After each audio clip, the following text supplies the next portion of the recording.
Hi, welcome back to the channel. I am Nurse Meg from nursemegrn.com, and as you can see, this is a compilation video of some of my scariest stories. So this is going to be part 6 through 10 of the creepiest things that have ever happened to me as a nurse. This is one of my most popular segments on my TikTok. You should be following me on TikTok, by the way, and on all the social media. I'll put links below to all of them.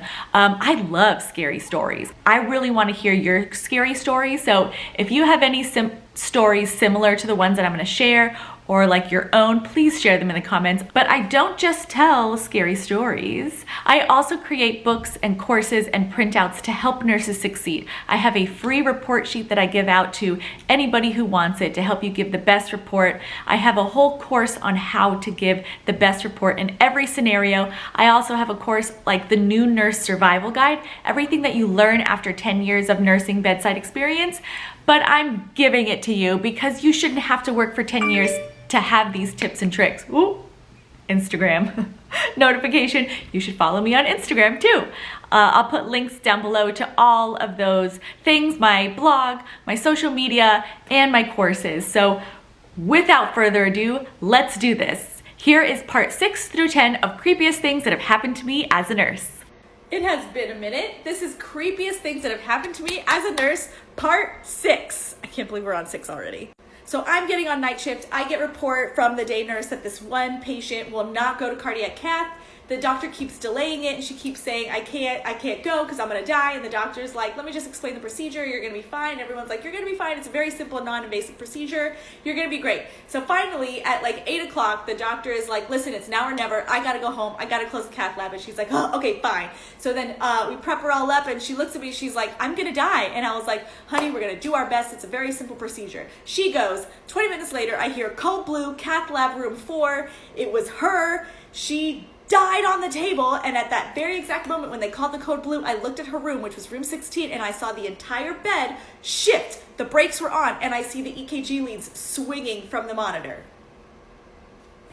Real goosebumps, guys. True story. Oh my gosh, that creepiest things that have ever happened to me as a nurse part 6, you guys blew that up, and I have a follow-up video that I need to talk to you guys. It's too cold in my house.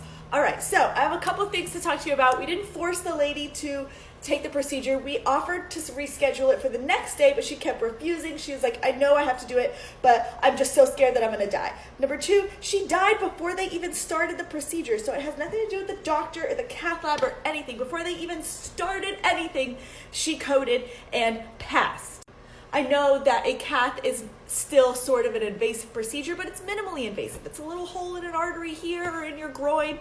That's why I said it wasn't that invasive in the last video. I told the story with enthusiasm and a smile because I thought it was crazy that she predicted her own death without any like medical intervention or anything. She knew if she went to the cath lab, she'd die. The end. Tired. Go to bed. You guys always go nuts when I make these, so here it is. This is part 7 of creepiest things that have happened to me as a nurse.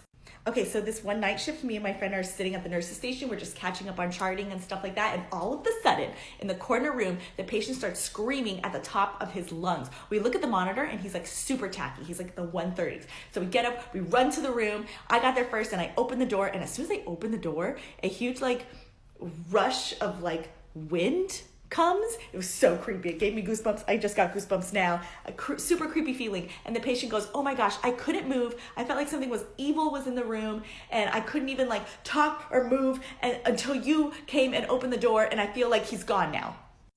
Sleep paralysis affects about 40% of people in this country. It is real and super creepy. Has it ever affected you? I still think about that night. What was that wind?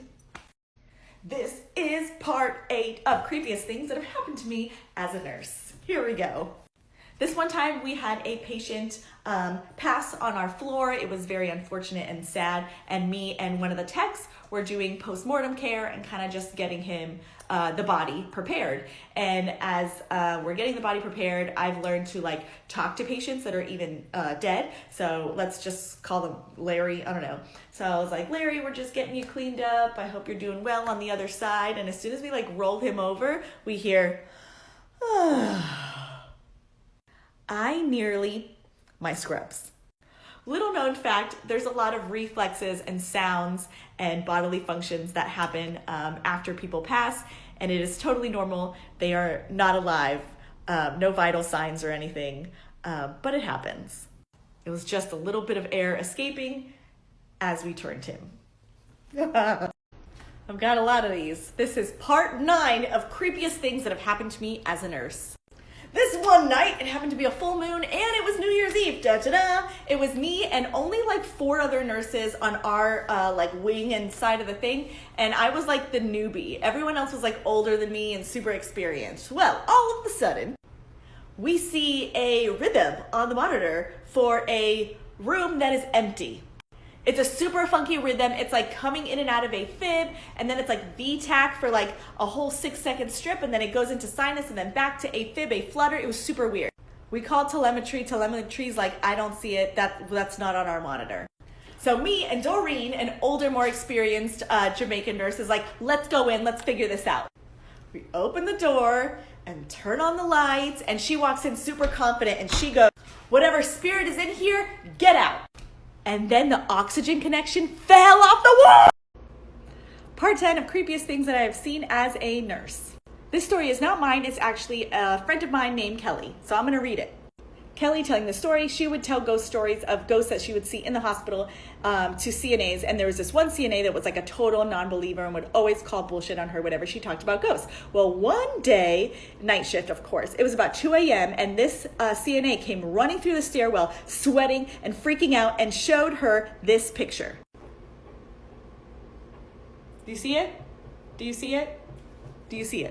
This CNA had been working on the floor and took this picture. Needless to say, it made a believer out of him, and they sent me this picture on Instagram. Totally unedited. What do you think?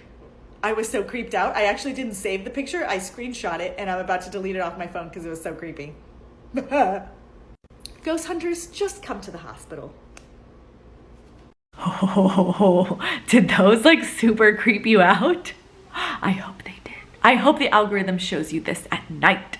Thank you so much for watching this video, and let me know where you're watching from in the comments. I'm super curious how people find me. Don't forget to like this video if you made it this far. Please subscribe to my channel and click the little bell notification so you get a notification every time I come out with a brand new video. Thank you again, and I will see you at nursemegrn.com. Bye.